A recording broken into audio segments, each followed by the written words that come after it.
What's going on, everybody? Welcome back. Last week, me and Brandon told you how I traded my college tuition for a Lotus Elise. It's been 84 years. I know that sounds ridiculous. If you'd like to go and watch that video, I'll put a link in the description below. And today's video, I guess we're kind of starting a series on that first car because there are a few interesting things that went along with ownership. A 19-year-old with a Lotus Elise with no prior experience owning a car like that. So a few interesting things did happen.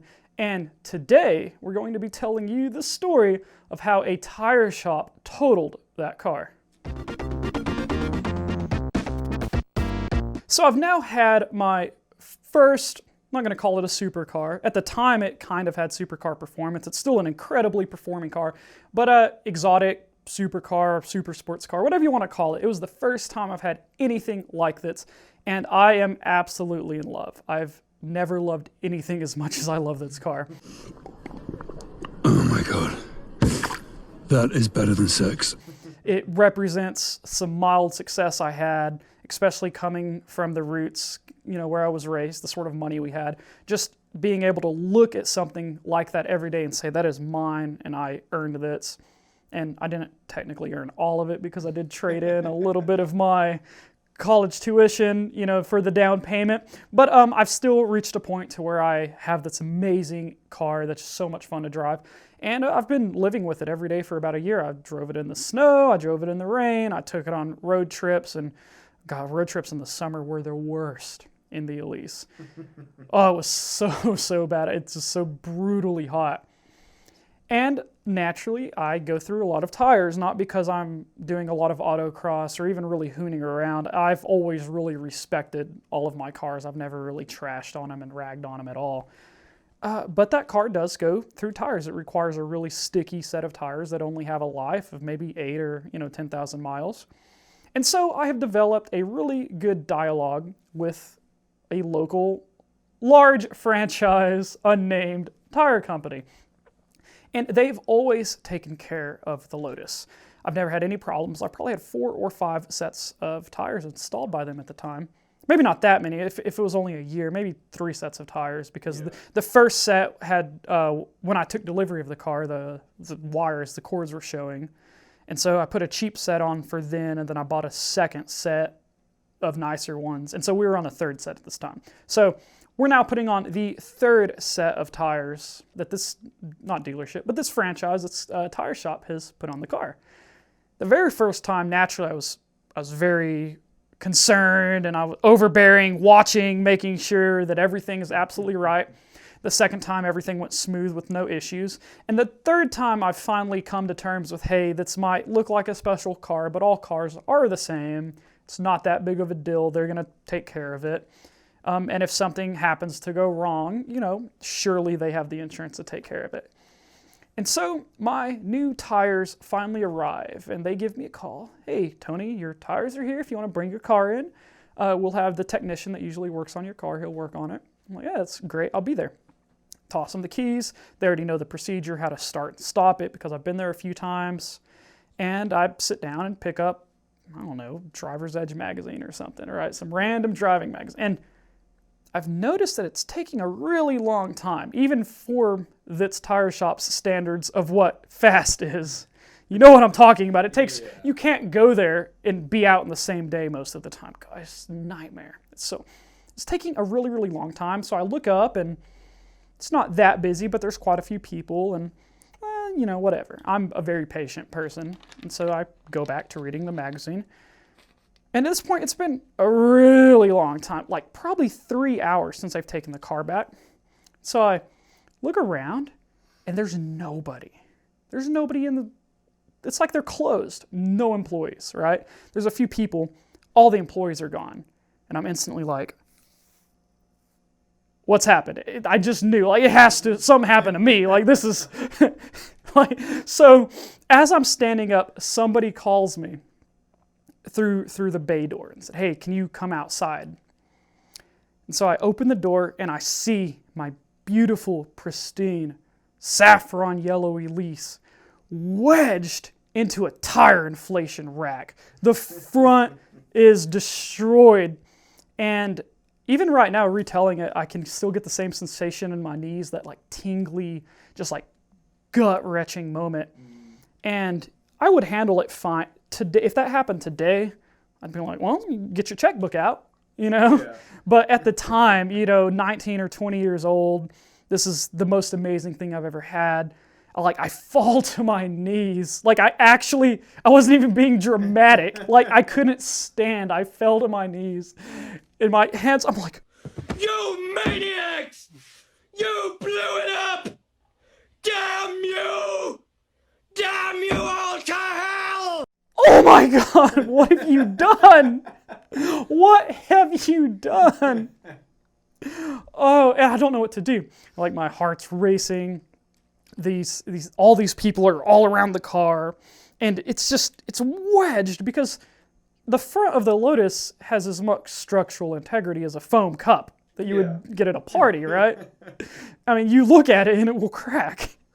But then there's that fiberglass, crash structure that you and me had to work, remove to get the oil lines replaced. And so it's just there's no bumper. That's why the Elise hasn't been sold here since 2011, is because they had an exemption to sell cars without bumpers, but they couldn't get that exemption again because there's no actual metal steel bumper, whatever sort of bumper is required now.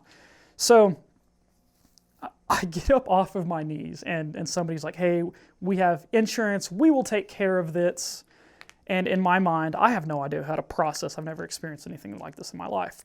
But I do have a member of my family who is terrifying, shrewd, and I don't rely on her for many things.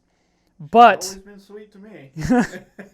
but when something goes wrong in my life, I will call my stepmother, and she will swoop in and she will handle things. And so Beyond handle things. beyond. So the first thing I do is I call. At the time, I'd helped start I didn't really help start it, but I was helping expand a really cool hot rod shop. And so, Which was in the old Texas Speed building. Texas Speed and Performance, we actually moved in to their old shop, which was really cool. So I called my buddy who owned the shop, who had started it, and said, hey, the Lotus is crashed. It's destroyed. It happened at this tire shop. Can you please come over here with a trailer or something? Just come help me. I'm so alone. I need somebody. And then I call. Oh, I'm sad. Then I call my stepmother. And at the time, we have a fantastic relationship now, but at the time we had a very strained relationship, just like many, many stepchildren have. She'd been my stepmother most of my life, but we still had, at the time, a very strained relationship. So when I was calling her for help, she knew it was serious. Mm-hmm. And so she came, and I really don't remember a whole bunch, except she showed up and kind of handled the whole process, and they... Aggressive negotiations. Thank you, Anakin. Aggressive negotiations. Hello there. And they go and they drop the car off at the shop, and they're going to get me a rental car. They're going to handle everything internally. So I'm not calling Geico and saying, hey, that's happened. They have a very large, insurance, probably in-house insurance thing. They're going to handle this for me. And they send me to get a rental car. But at the time, I was irresponsible, and I hadn't got my driver's license renewed. And so all I had was a piece of paper printout one. So I couldn't get a rental car. Had nothing else to drive at the time. And I don't remember what I ended up doing. Maybe somebody else got me a rental car or something, right? Yeah. But so the next day, we start the insurance process out at the shop. And just like any time you have it dealing with insurance adjusters, they're going to be here today, but then they show up next week and they take their sweet ass time because those people, the insurance companies, they'll hire out, they'll subcontract out these people. We had a horrible experience with the coupe that got wrecked. I'm going to do a video on that because they pissed me off. I canceled my personal policy with them. That was ridiculous. Gosh, it's always like that with insurance. I've always had a pretty good experience, but man, they really screwed us with the Cooper. They tried to. But anyway, finally, after probably a week or two, we get an insurance adjuster out, and guess what? He doesn't know anything about the car. However, I know everything about the car, and I've already compiled a list of everything that is destroyed and a few things that probably could have been repaired, but you screwed my car up, so you owe me. Yeah, you're replacing, not Yeah, repairing. and so I guess what ended up happening, the crash structure was damaged, but since everything was done in-house, they weren't going to total the car. They were going to repair the car. And so the front clam was destroyed.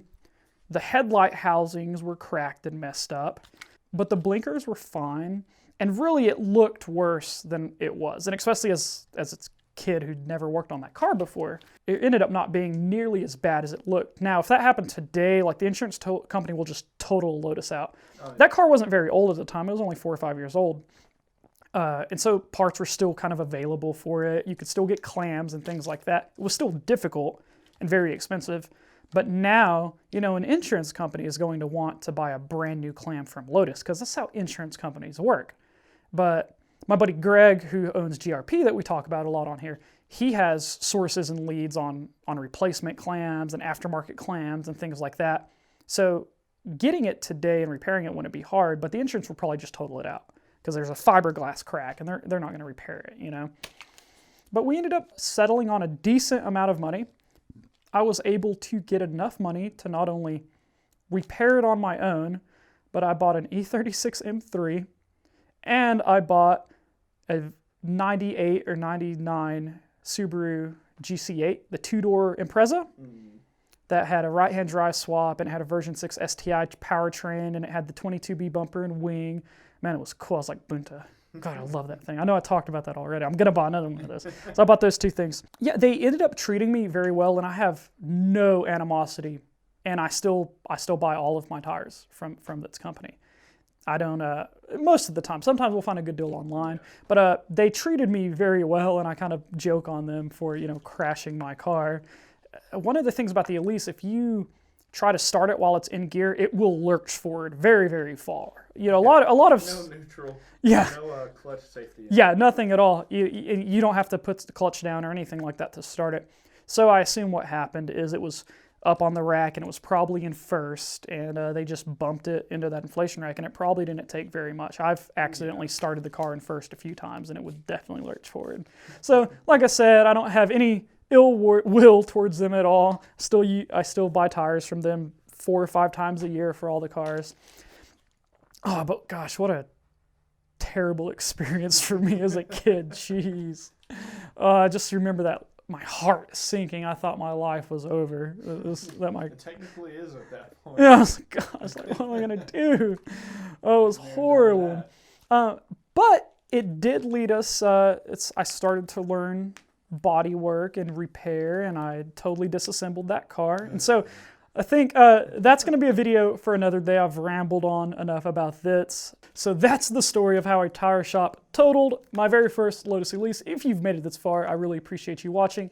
I think in the next video, we'll talk about how I started to body work and paint that car with no prior experience. It did not turn out nearly as good as I'd hoped, but we painted it a really awesome grabber blue, like it's the Ford blue. I always thought I'd like that color on the Lotus, and I really ended up loving it. So I think we'll tell that story next time. Until then, thank you for watching, and we'll see you then.